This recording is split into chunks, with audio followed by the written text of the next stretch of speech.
This is 7 News.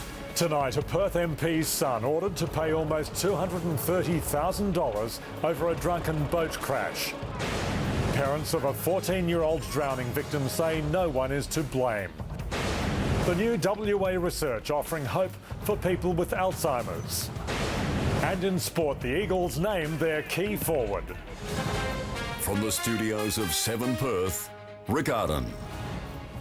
Good evening. The son of a WA politician has been ordered to pay more than $200,000 in damages to a woman injured in a boating accident.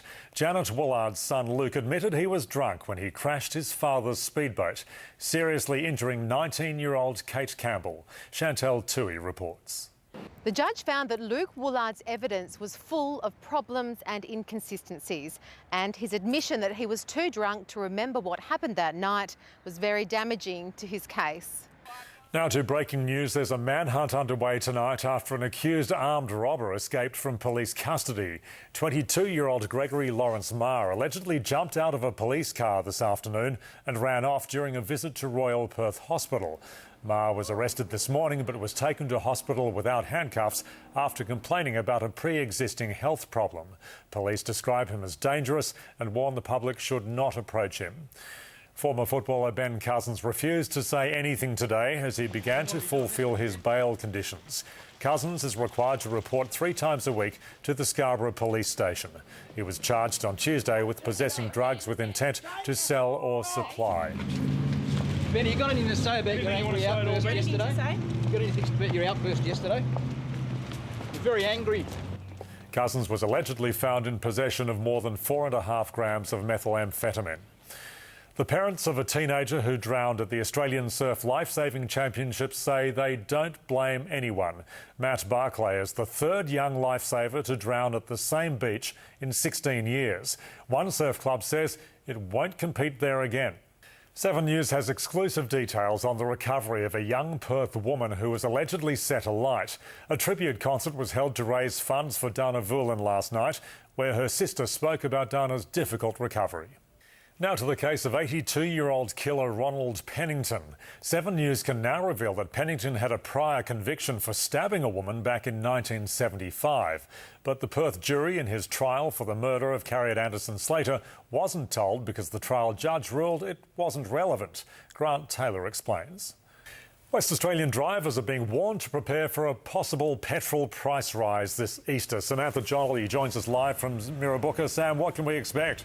Well, Rick, over the past few weeks, we've seen Perth's petrol prices soar to their highest levels in 4 years. Now, that is likely to get worse in the lead up to Easter, so drivers are being warned to plan ahead. Experts predict prices to be at their highest leading into the Easter weekend, specifically Thursday and Friday. But prices are likely to dip early next week. Tomorrow, the average price of unleaded is down slightly, $1.52.2, but you can get it cheaper at 100 sites across the metro area. And spare a thought for Sydney motorists, their prices are predicted to hit $1.65 by Easter, Rick. Thanks, Sam. Qantas passengers will be forced to pay more to fly, with high fuel prices blamed. In mid-April, fuel surcharges on international flights will rise. Destinations in Asia will cost an extra $10, taking the surcharge to $175 one way. Passengers heading to London will pay a surcharge of $380. Flying domestically will cost more from next Thursday.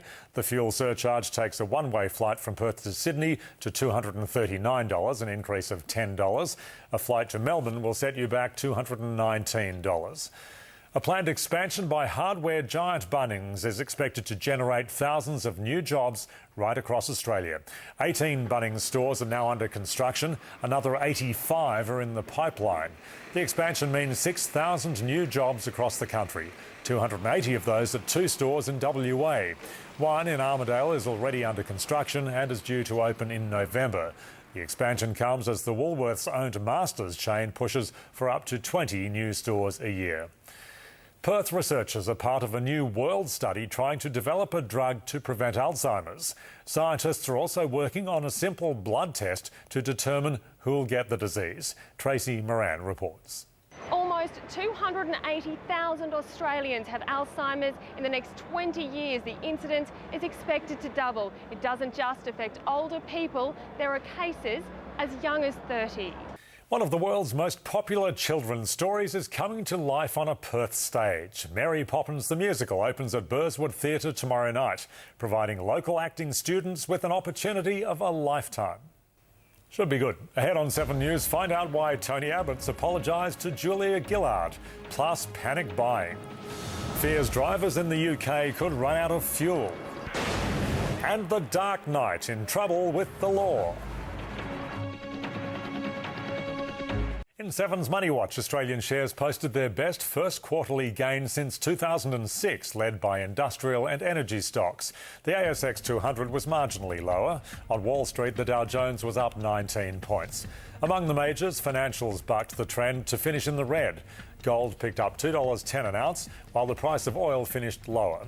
Energy stocks were mixed, with Woodside slipping 49 cents, Santos gave up 17, but Oil Search firmed 6 cents. Qantas shares fell 3 cents after the airline said fuel surcharges on its international flights would rise between $10 and $30 from April 12th. One Australian dollar is buying 9,543 Indonesian rupiah. Opposition leader Tony Abbott has apologised for criticising the Prime Minister's fashion sense. He says his comments were off the cuff, but some high-profile women say they were just off, and he risks alienating the female vote.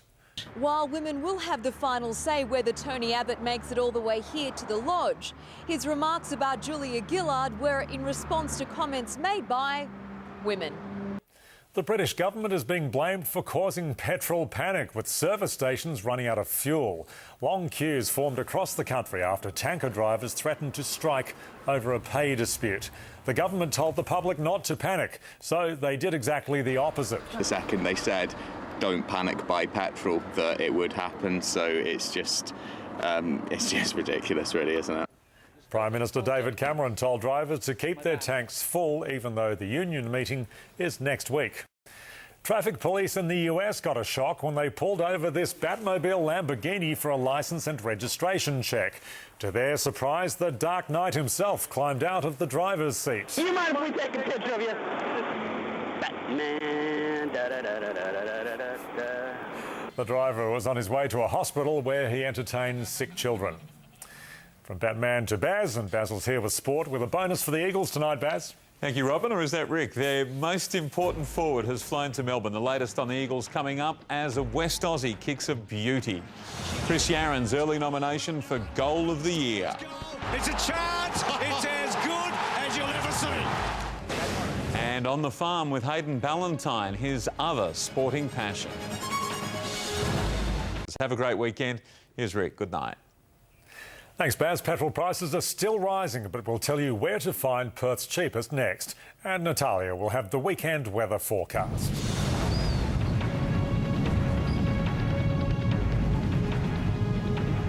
Hello, just a sprinkle of showers overnight. Today was a bit cloudier and cooler than what we've had lately. Expect a couple of showers later on the weekend and then a run of showery days next week. Currently it's 18.7, humidity 52%. Our top today was 22.8 and that was after a low overnight of 17.6. The city picked up just 0.2 of a millimetre of rain. 1 millimetre in the gauges at Rottnest, a top of just 21 at Kalamunda today, and 25 was the warmest temp. That was at Serpentine. Around WA, there were some showers in the southwest and along the south coast in the wake of a cold front. There have also been isolated showers and storms in central parts. Tomorrow, the risk of a thunderstorm in Geraldton, a shower or two for Albany and Exmouth, sunny and 37. Let's have a look at the satellite now, and a mid-level disturbance will bring those possible showers and storms to the central west and further inland tomorrow.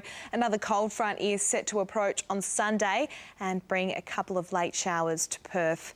Interstate tomorrow, a warm 29 for Melbourne, mostly sunny in Sydney, and Alice Springs going for a hot 36 degrees. Boating information, southeasterly winds 10 to 15 knots, shifting south to southwest during the afternoon, seas to 1 metre and swell to 2.5 metres. So down to a chilly 11 degrees tonight. Tomorrow, mostly sunny and 25. Then for Sunday, the 1st of April, a shower or or two in the afternoon or evening. Then we're looking at showers for Monday, Tuesday and Wednesday. A shower or two on Thursday, but finding up just in time for the start of the Easter long weekend. Mostly sunny and 26 on Good Friday. And happy birthday to Beatty Phyllis Taylor, who is 104 tomorrow.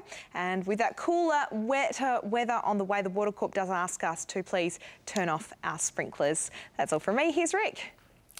Thanks, Natalia. That's 7 News for this Friday night. Sally Bowery will be with you over the weekend. Hope you have a good one. Now, here's Monica with Today Tonight.